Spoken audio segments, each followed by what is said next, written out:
सभी को नमस्कार। जॉब्स क्रेज में आपका स्वागत है। इस वीडियो में हम लोग आज डिस्क्राइब करने वाले हैं नेशनल एजुकेशन पॉलिसी, कैरियर और opportunities related to national education policy. इस वीडियो को हम दो भागों में बांटने वाले हैं। पहले भाग में हम लोग बात करने वाले हैं जो इम्पोर्टेंट पॉइंट्स है एनईपी के ऊपर।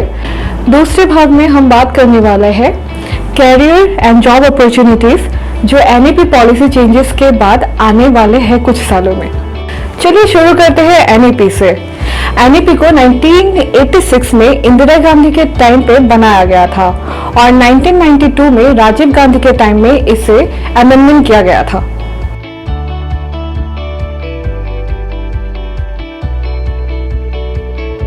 एनईपी 2020 के कुछ सबसे बड़े आकर्षण है।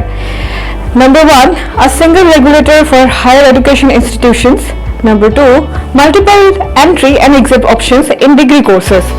Number 3, discontinuation of MPhil program. Number 4, low stakes board exams. And number 5, common entrance exams for universities. कुछ highlights national education policy के बारे में। Schooling starts at the age of 3 years now. नई शिक्षा नीति 3 से 14 वर्ष के स्कूली शिक्षा के लिए 6 से 14 वर्ष आयु वर्ग का विस्तार करती है। एनईपी से स्कूली पाठ्यक्रम के तहत 3 से 6 वर्ष की पूरी स्कूली शिक्षा 3 साल की आयु वर्ग के हाईलाइट का परिचय दिया। नई प्रणाली में 3 साल की आंगनवाड़ी प्री स्कूलिंग के साथ 12 साल की स्कूली शिक्षा होगी। बचपन की देखभाल और शिक्षा पर जोर देने के साथ स्कूली के पाठ्यक्रम की 10+2 संरचना को 3 से 8, 8 से 11, 11 से 14 उम्र के अनुरूप 5+3+3+4+ पाठ्यक्रम संरचना द्वारा प्रतिस्थापित किया जाना है और क्रमश 14 से 18 वर्ष तक। Mother tongue as medium of instruction.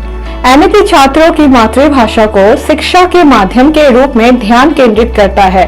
भले ही ये लैंग्वेज 3 भाषा सूत्रों से जुड़ा हो, लेकिन ये भी अनिवार्य है कि कोई भी भाषा किसी पर भी लागू नहीं होगी।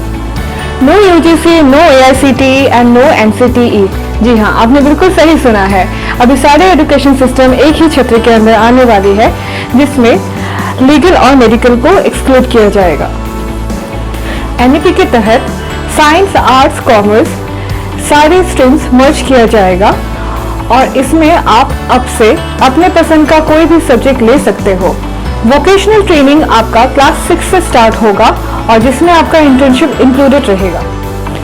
चलिए अब चलते हैं वीडियो के दूसरे भाग पर। इस भाग पे हम लोग डिस्कस करने वाले हैं career and opportunities after the implementation of NEP policy.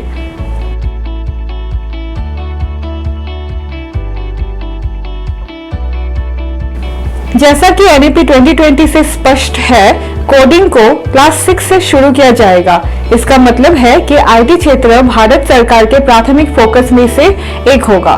Digital India programme और भारत के पहले से ही मजबूत आईटी इंफ्रास्ट्रक्चर के साथ मिलकर आईटी सेक्टर में जॉब और कैरियर के अवसर पैदा करेगा। नई शिक्षा नीति की एक और महत्वपूर्ण विशेषता ये है कि कौशल को प्राथमिकता मिल रही है। पहले केवल थियोरेटिकल ज्ञान के साथ छात्रों ने अपनी संबंधित कक्षाएं और डिग्री पास की थी, लेकिन अब चीजें बदल गई है। ये निष्कर्ष निकलता है कि निकट भविष्य में इसके बढ़ती मांग के साथ छात्रों के बीच कौशल और प्रतिभा का शिखर होगा। इस प्रकार छात्रों को मान्यता प्राप्त करने के लिए अपने कौशल और प्रतिभा को बढ़ावा देना होगा। इसलिए ये माना जा सकता है कि कौशल आधारित कैरियर और नौकरी के अवसर भी अगले कुछ वर्षों के लिए बहुत मांग में होंगे। यदि आप राष्ट्रीय शिक्षा नीति के बारे में अधिक जानना चाहते हैं तो आप भारत सरकार द्वारा प्रदान किए गए आधिकारिक दस्तावेज के माध्यम से जा सकते हैं। हम विवरण बॉक्स में के नीचे एक लिंक छोड़ देंगे। अगर आपको हमारा वीडियो अच्छा लगा हो तो इसे लाइक एंड कमेंट करना ना भूलें। हमसे जुड़े रहने के लिए हमारे चैनल को सब्सक्राइब कीजिए। हमारे वीडियो को देखने के लिए धन्यवाद। आपका दिन शुभ हो।